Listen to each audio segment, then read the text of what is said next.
नमस्कार दोस्तों, आप सभी लोगों का इस प्लेटफॉर्म पे स्वागत है। आज हम लोग इस वीडियो में मौर्य काल के बारे में पढ़ने वाले हैं, जो एग्ज़ाम की दृष्टि से बहुत ही महत्वपूर्ण होने आने वाला है। चलिए आइए हम शुरू करते हैं। प्राचीन भारत के इतिहास में मौर्य काल। क्लियर? देखो, सबसे पहले हम समझेंगे मौर्य वंश के शासक के बारे में, जो महत्वपूर्ण शासक है उनके बारे में। तो देखो, शासक चंद्रगुप्त मौर्य संस्थापक थे इसके। मौर्य वंश के संस्थापक अगर कोई पूछे कौन था, चंद्रगुप्त मौर्य। इनके समय कब से कब तक रहा है, 323 ईसा पूर्व से 298 ईसा पूर्व। इनको किस किस नाम से जाना जाता है, सेंडोक्रेटस और एंडोक्रेटस, अन्य नाम इनके हैं। इस नाम से भी उनके उल्लेख मिलते हैं। ठीक है। दूसरा शासक कौन था, बिंदुसार। इसका शासनकाल कब से कब था, 298 ईसा पूर्व से लेके 273 ईसा पूर्व तक। क्लियर? इसको अमित्रघात या सिंहसेन के नाम से जाना जाता है। अगला शासक किसके बारे में देखेंगे, अशोक। अशोक 273 ईसा पूर्व से 223 ईसा पूर्व। इसको देवनाम प्रियदर्शी, बुद्धिशाक प्रियदर्शी, अशोक वर्मन के नाम से जाना जाता है। क्लियर? इसके बाद 185 ईसा पूर्व तक, मतलब 232 ईसा पूर्व से लेके 185 ईसा पूर्व तक कुणाल, संप्रत, दशरथ, बृहदत्त ने क्रमशः शासन किया, जो उतने महत्वपूर्ण नहीं है। तो मिला के हमको मौर्य वंश शासक के बारे में इन तीन लोगों के बारे में पढ़ना है, जिनका हम संक्षिप्त परिचय यहाँ पे दे चुका हूँ। ठीक। मौर्य वंश का अंतिम शासक कौन था, बृहदत्त था। क्लियर? चलिए आइए अब हम शुरू करते हैं इसको विस्तृत तरीके से। मौर्य वंश का संस्थापक कौन था, चंद्रगुप्त मौर्य था। इसके गुरु का नाम क्या था, चाणक्य था। चाणक्य का वास्तविक नाम विष्णुगुप्त या कौटिल्य था। ठीक है। जिसने चंद्रगुप्त मौर्य की जो है मौर्य वंश की स्थापना करने में उसकी क्या की थी, सहायता की थी। चाणक्य अर्थशास्त्र नामक पुस्तक लिखी। इस पुस्तक में राजनीति संबंधित बातों का उल्लेख किया गया है। मौर्य वंश की प्रचलित मुद्रा का क्या नाम है, पण। मौर्य वंश में जो मुद्रा चलती थी उस मुद्रा का क्या नाम है, पण।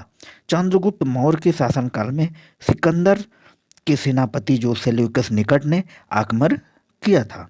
क्लियर?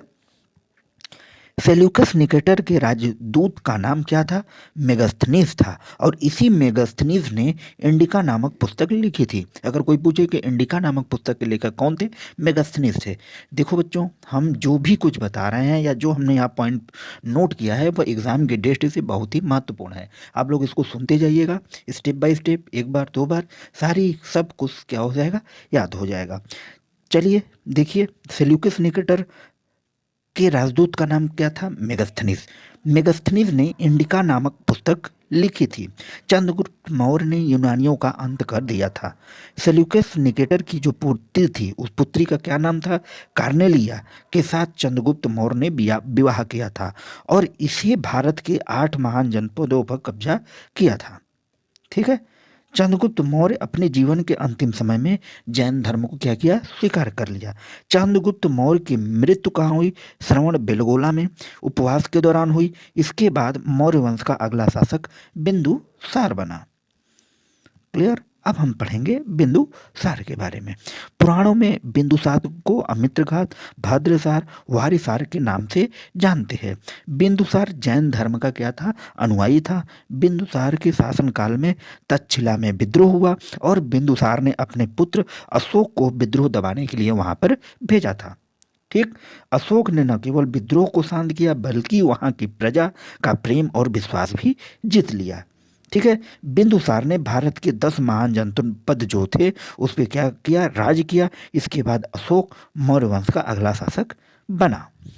बहुत ही महत्वपूर्ण है अशोक इस वंश में। अशोक सबसे सफल शासक था जिसने बहुत सारे जनपदों को जीत लिया। अशोक मौर्य वंश में सबसे महान शासक था। इसके काल में शिलालेखों का प्रचलन बढ़ा। ठीक है। अशोक देवनामप्री के नाम से भी विख्यात था। क्लियर?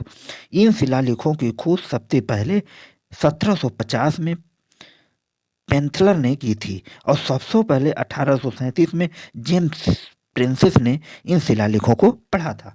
अब देखो, शिलालेखों का जो प्रचलन बढ़ा, कब से बढ़ा? अशोक के शासनकाल में, ठीक है। अशोक जो है देवनाम प्रिय के नाम से भी विख्यात था, हमने फर्स्ट पेज पे ही बताया। इन शिलालेखों की खोज कब हुई? 1750 में। याद रखना, शिलालेखों की खोज कब? 1750 में। किसने किया?